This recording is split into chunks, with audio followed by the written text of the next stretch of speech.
Hi hello ನಮಸ್ತೆ.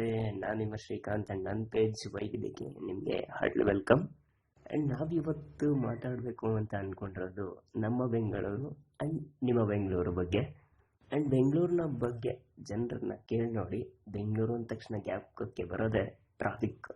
S, ಸಿಕ್ಕಾಬಟ್ಟೆ ಟ್ರಾಫಿಕ್ಕನ್ನು ಹೊಂದಿದೆ ನಮ್ಮ ಬೆಂಗಳೂರು. ಆ್ಯಂಡ್ ಈ ಟ್ರಾಫಿಕ್ ಅಂತಂದಾಗ ನಿಮಗೆ ಒಂದು ಇನ್ಸಿಡೆಂಟ್ ಹೇಳಬೇಕು. ಸೊ ಈಗ ನೀವು ಯಾರನ್ನೂ ಮೀಟ್ ಮಾಡ್ಲಿಕ್ಕೆ ಹೋಗ್ಬೇಕಾಗಿರ್ತದೆ ನಿಮ್ಮವ್ರನ್ನ, ಅವರು ನಿಮ್ಗಿಂತ ಒಂದು 5 ಮಿನಿಟ್ಸ್ ಮುಂದೆ ಹೋಗ್ಬಿಡ್ತಾರೆ. ಸೊ ನೀವು ಬೇರೆ ಯಾವುದಾದ್ರೂ ರೋಡ್ಸು ಹೈವೇಸ್ನಲ್ಲಾಗಿದ್ದರೆ 5 ಮಿನಿಟ್ಸ್ ಅಂತಂದರೆ ಮಿನಿಮಮ್ 6 to 7 ಕಿಲೋಮೀಟರ್ಸ್ ಮುಂದೆ ಪಾಸ್ ಆಗಿಬಿಟ್ಟಿರ್ತಾರೆ. ಬಟ್ ನಮ್ಮ ಬೆಂಗಳೂರಲ್ಲಿ ಹಂಗಲ್ಲ. ಈ ಸಿಗ್ನಲ್ ಬಿಟ್ಟರೆ ನೆಕ್ಸ್ಟ್ ಸಿಗ್ನಲ್ ಅಂತೂ ಪಕ್ಕಾ ಸಿಗ್ತಾರೆ, ಯಾಕಂದರೆ ಆ ರೇಂಜಿಗೆ ನಮ್ಮ ಟ್ರಾಫಿಕ್ ಇದೆ. ಆ್ಯಂಡ್ ನಿಮಗೆ ಗೊತ್ತಾ, ಬೆಂಗಳೂರಿನಲ್ಲಿ ಟ್ರಾಫಿಕ್ ಹೆಚ್ಚಾಗೋದಕ್ಕೆ ವಾಹನಗಳು ಒಂದೇ ಕಾರಣ ಅಲ್ಲ, ನಮ್ಮ ಮನಸ್ಥಿತಿನೂ ಕೂಡ ಕಾರಣ ಆಗುತ್ತೆ. ಹೇಗೆ? ಫಾರ್ ಎಕ್ಸಾಂಪಲ್ ನೀವು ನೋಡಿ, ಹಬ್ಬ ಒಂದಿರುತ್ತೆ, ಫೆಸ್ಟಿವಲ್ ಇರುತ್ತೆ, ಅದ್ರ ಹಿಂದೆನೇ 2 ಡೇಸು ಆ್ಯಂಡ್ ಅದ್ರ ನೆಕ್ಸ್ಟ್ 2 ಡೇಸು ಯಾವಾಗಲೂ ರಶ್ ಇರುತ್ತೆ. ಹೊರಗಡೆಯಿಂದ ಬರೋರು ಬರ್ತಾ ಇರ್ತಾರೆ, ಇಲ್ಲಿಂದ ಅವ್ರ ಊರಿಗೆ ಹೋಗೋರು ಹೋಗ್ತಾ ಇರ್ತಾರೆ.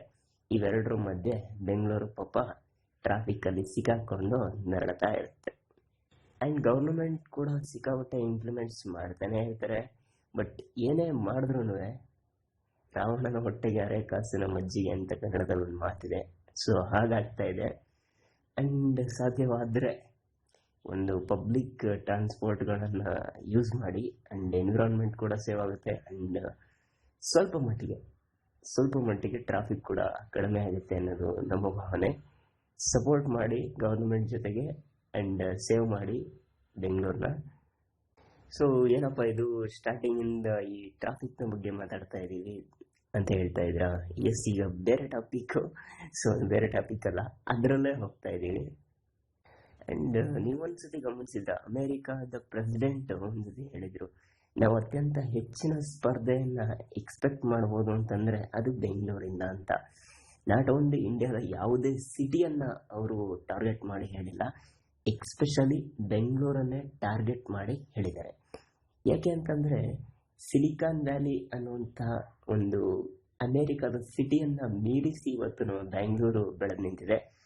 ಬೆಂಗಳೂರಲ್ಲಿ 108 ಸಮಸ್ಯೆಗಳಿರ್ಬೋದು, ಆದ್ರೂ ನಮ್ಮ ಬೆಂಗಳೂರು ಇಡೀ ವಿಶ್ವದಲ್ಲಿ ದಿ ಬೆಸ್ಟ್ ಲಿವಿಂಗ್ ಸಿಟೀಸ್ನಲ್ಲಿ ಟಾಪ್ 10ನಲ್ಲಿ ಲಿಸ್ಟಲ್ಲಿದೆ.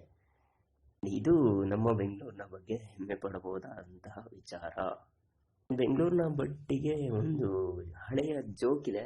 ಏನು ಅಂತಂದರೆ, ನೀವು ಬೆಂಗಳೂರಿನ ರಸ್ತೆಗಳಲ್ಲಿ ಅಥವಾ ಗಲ್ಲಿಗಳಲ್ಲಿ ನಿಂತ್ಕೊಂಡು ಒಂದು ಕಲ್ಲನ್ನ ತೆಗೆದು ಆಕಾಶಕ್ಕೆ ನೀವು ಹೊಡೆದ್ರಿ ಅಂತಂದರೆ ಆ ಕಲ್ಲು ಒಂದು ಸಾಫ್ಟ್ವೇರ್ ಇಂಜಿನಿಯರ್ ಮೇಲೆ ಬೀಳುತ್ತೆ, ಇಲ್ಲ ಅಂತಂದರೆ ಬೀದಿ ನಾಯಿ ಮೇಲೆ ಬೀಳುತ್ತೆ. ಇಬ್ಬರು ಅಷ್ಟೇ ಪ್ರಮಾಣದಲ್ಲಿದ್ದಾರೆ.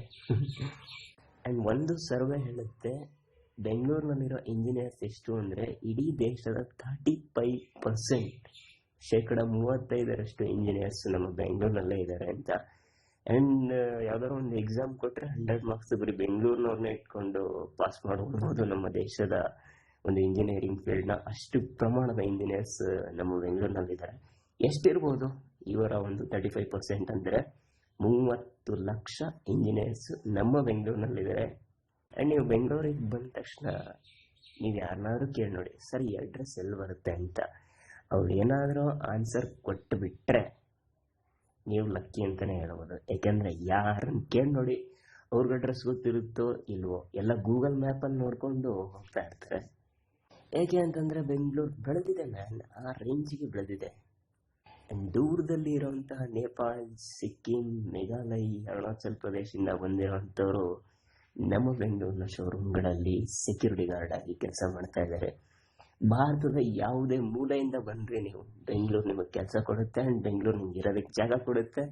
ಬೆಂಗಳೂರು ನಿಮ್ಮ ಲೈಫ್ಗೆ ಒಂದು ಸ್ಪೇಸ್ ಆಗಿರುತ್ತೆ, ಆ್ಯಂಡ್ ನಿಮ್ಮ ಲೈಫ್ನ ಒಂದು ಭಾಗನೇ ಆಗಿಬಿಡುತ್ತೆ. ಆ್ಯಂಡ್ ನೀವು ಯಾವುದೇ ಸಿಟೀಸ್ಗಳಿಗೆ ಹೋಗಿ ನೋಡಿ, ಅಲ್ಲಿ ಒಂದು ಟೆಂಪ್ರೇಚರ್ ಅಡ್ಜಸ್ಟ್ ಆಗಲ್ಲ, ಫುಡ್ ಅಡ್ಜಸ್ಟ್ ಆಗಲ್ಲ, ಸಿಕ್ಕಾಪಟ್ಟೆ ಪ್ರಾಬ್ಲಮ್. ಬಟ್ ನಮ್ಮ ಬೆಂಗಳೂರಲ್ಲಿ ಎಷ್ಟೇ ಟ್ರಾಫಿಕ್ ಇದ್ರೂ ಫುಡ್ ಚೆನ್ನಾಗಿ ಸಿಗುತ್ತೆ, ಎನ್ವಿರಾನ್ಮೆಂಟ್ ಚೆನ್ನಾಗಿದೆ, ಇದಕ್ಕಿಂತ ಇನ್ನೇನಿರಬೇಕು? ಸೊ ಹಾಗಾಗಿ ನಮ್ಮ ದೊಡ್ಡ ದೊಡ್ಡ MNC ಕಂಪ್ನೀಸ್ಗಳು, IT ಕಂಪ್ನಿಗಳು ನಮ್ಮ ಬೆಂಗಳೂರಿಗೆ ಬಂದ್ಬಿಟ್ಟಿದೆ. And of course reality and land values ಎಲ್ಲ ಸಿಕ್ಕಾಬಟ್ಟೆ ರೈಸ್ ಆಗಿದೆ ಅಂತ ಮಾತಾಡಬೇಕಾದ್ರೆ ಇನ್ನೊಂದು ಜ್ಞಾಪಕಕ್ಕೆ ಬಂತು. ನೀವು ಬೆಂಗಳೂರಿನಲ್ಲಿ ಎಷ್ಟೇ ದುಡೀರಿ, 5,000ದಿಂದ ದುಡಿಯೋರು ಇದ್ದಾರೆ, 50,000 ರೂಪಾಯಿ ದುಡಿಯೋರು ಇದ್ದಾರೆ, ಆ್ಯಂಡ್ 5 ಲಕ್ಷ ದುಡಿಯೋರು ಇದ್ದಾರೆ. ನೀವು ಎಷ್ಟೇ ದುಡಿದ್ರೂ ನಿಮ್ಮ ಕೈನಲ್ಲಿ ತಿಂಗಳಲ್ಲಿ ಉಳಿಯೋದೇ ಇಲ್ಲ ದುಡ್ಡು. ಅದು ನಮ್ಮ ಬೆಂಗಳೂರಿನ ಸ್ಪೆಷಾಲಿಟಿ. ಆ್ಯಂಡ್ ಬೆಂಗಳೂರಿನಲ್ಲಿ ಮಾತಾಡಲೇಬೇಕಾಗಿರೋಂಥ ಒಂದು ವಿಚಾರ ಅಂದರೆ ನಮ್ಮ ಕನ್ನಡದ ಬಗ್ಗೆ. ಆ್ಯಂಡ್ ಈ ಕನ್ನಡನ ನೀವು ಮ್ಯಾಕ್ಸಿಮಮ್ ನೋಡ್ತೀರಾ ಅಂತಂದರೆ ಅದು ನಮ್ಮ BMTC ಬಸ್ಗಳಲ್ಲಿ ಮಾತ್ರ. ಎಸ್, ಅದೊಂದು ವಿಚಾರದಲ್ಲಿ ನಮ್ಮ BMTCಯನ್ನು ನಾವು ಸಮರ್ಥನೆ ಮಾಡ್ಕೋಬೇಕು. ಪಾಪ ಕನ್ನಡದಲ್ಲೇ ಕೇಳ್ತಾರೆ, ಕನ್ನಡದಲ್ಲೇ ವ್ಯವಹರಿಸ್ತಾರೆ, ಆ್ಯಂಡ್ ಕನ್ನಡನ ಸ್ವಲ್ಪ ಮಟ್ಟಿಗೆ ಪಸರಿಸೋಕ್ಕೆ ಅವರ ಕೊಡುಗೆ ಕೂಡ ಇದೆ. ಸಾಧ್ಯ ಆದರೆ ನೀವು ಒಂದು ಸ್ವಲ್ಪ ನಿಮ್ಮ ಅಕ್ಕ ಪಕ್ಕದವ್ರನ್ನ ಯಾರಿಗಾದರೂ ಕನ್ನಡದ ಒಂದೊಂದೇ ಪದಗಳನ್ನ ಹೇಳ್ಕೊಡ್ಲಿಕ್ಕೆ ಟ್ರೈ ಮಾಡಿ. ಆ್ಯಂಡ್ ದೂರದ ನೇಪಾಳಲ್ಲಿ ಎಲ್ಲೋ ಕೂತಿರೋರಿಗೆ ಯಾರೋ ಒಂದು ಫ್ಯಾಮಿಲಿಗೆ ಬೆಂಗಳೂರಲ್ಲಿದೆ, ಬೆಂಗಳೂರಲ್ಲಿ ಕನ್ನಡ ಮಾತಾಡ್ತಾರೆ, ಆ್ಯಂಡ್ ಕನ್ನಡ ಎಷ್ಟು ಚೆನ್ನಾಗಿದೆ ಅನ್ನೋದು ಅವರು ಕೂಡ ಗೊತ್ತಾಗುತ್ತೆ. ಆ್ಯಂಡ್ ನಿಮ್ಮ ಕನ್ನಡದ ಪ್ರೀತಿ ಇದೇ ರೀತಿ ಮುಂದುವರಿತಾ ಇರಲಿ. ಆ್ಯಂಡ್ ಮಾತಾದ್ರೆ ಕನ್ನಡನ ಉಳಿಸಿ ಆ್ಯಂಡ್ ಬೆಳೆಸಿ ಅಂತ ಹೇಳ್ತಾನೆ ಇರ್ತಾರೆ. ಹೇಗೆ ಕನ್ನಡವನ್ನು ಉಳಿಸ್ಬೋದು? ನಾವು 4 ಜನ ಸೇರಿಕೊಂಡು ಬಾವುಟ ಹಿಡ್ಕೊಂಡು ರೋಡಲ್ಲಿ ಸ್ಟ್ರೈಕ್ ಮಾಡಿ ಅಥವಾ ಇನ್ನೇನೋ ಮಾಡಿ ಕನ್ನಡನ ಉಳಿಸ್ಬೇಕಾಗಿರೋ ಅಗತ್ಯ ಇಲ್ಲ. ಬಟ್ ನಮ್ಮ ಜೊತೆಯಲ್ಲಿರೋರು 4 ಕನ್ನಡವನ್ನು ಪದನ ಕಲಿತ್ರೆ ನಮ್ಮಿಂದ ಕನ್ನಡಕ್ಕೊಂದು ಸಣ್ಣ ಸಹಾಯ ಆಗುತ್ತೆ. ಆ್ಯಂಡ್ ಕನ್ನಡ ಒಂದು ಚಿಕ್ಕದಾಗಿ ಒಂದೊಂದೇ ಸ್ಟೆಪ್ನ ಹತ್ತುತ್ತಾ ಆ್ಯಂಡ್ ಎಲ್ರಿಗೂ ಕನ್ನಡದ ಬಗ್ಗೆ ಒಂದು ಅಭಿಮಾನವನ್ನು ಬರುತ್ತೆ. ಆ್ಯಂಡ್ ಆ ಕೆಲಸ ಆಗಲಿ ಸುಮ್ಮನೆ ಅವ್ರ ಮೇಲೆ ಇವ್ರು ಹೇಳೋದು ಆ್ಯಂಡ್ ಇವ್ರ ಮೇಲೆ ಅವ್ರ ಮೇಲೆ ಹೇಳೋದು ಬೇಡ. ನಮ್ಮ ಕೈನಲ್ಲಿ ಎಷ್ಟಾಗುತ್ತೆ ಅಷ್ಟನ್ನು ಕನ್ನಡಕ್ಕಾಗಿ ಉಪಯೋಗ ಮಾಡ್ಕೊಳ್ಳೋಣ. ಆ್ಯಂಡ್ ನಮ್ಮ ಶಕ್ತಿಯನ್ನು ಸ್ವಲ್ಪ ಮಟ್ಟಿಗೆ ಕನ್ನಡಕ್ಕೆ ಹಾಕೋಣ. ಆ್ಯಂಡ್ ಬೆಂಗಳೂರು ಅಂತಂದರೆ ಕನ್ನಡನೇ. ಸಾಧ್ಯವಾದರೆ ಬೆಂಗಳೂರಿನ ಹೊರಗಡೆಯಿಂದ ಯಾರಾದರೂ ಬಂದರೆ ಸಾಧ್ಯ ಮಟ್ಟಿಗೆ ಆ್ಯಂಡ್ ಅವ್ರಿಗೆ ಕನ್ನಡದಲ್ಲಿ ಹೇಳಲಿಕ್ಕೆ ಟ್ರೈ ಮಾಡಿ. ಆ್ಯಂಡ್ ಅವ್ರು ಕೂಡ ಕನ್ನಡವನ್ನು ಕಲಿತ್ರೆ ನಾವಿಲ್ಲಿ ಬದುಕಬಹುದು ಅನ್ನೋ ಒಂದು ಥಿಂಕಿಂಗ್ ಅವ್ರ ಮೈಂಡಿಗೆ ಬರೋ ಹಾಗೆ ಮಾಡಿದ್ರೆ ನೀವು ಕನ್ನಡದ ಬಗ್ಗೆ ನೀವಿಟ್ಟಿರೋ ಅಭಿಮಾನಕ್ಕೆ ಒಂದು ಸಾರ್ಥಕತೆಯನ್ನು ಪಡೆದ ಹಾಗಾಗುತ್ತೆ. ಆ್ಯಂಡ್ ಮತ್ತೊಮ್ಮೆ ಸಿಗೋಣ. ನಮ್ಮ ಬೆಂಗಳೂರಿನ ಬಗ್ಗೆ ಇವತ್ತು ಮಾತಾಡಿದ್ದೀವಿ. ಸಾಧ್ಯವಾದಾಗ ಮತ್ತೆ ಸಿಗ್ತಾ ಇರೋಣ. ನನ್ನ ಪೇಜಲ್ಲಿ ನಿಮ್ಮ ಜೊತೆಗೆ ಲೈವಲ್ಲಿ ಸಿಗ್ತಾ ಇರ್ತೀನಿ. ನಾನು ವೈವಿಧ್ಯದಲ್ಲಿ. And take care.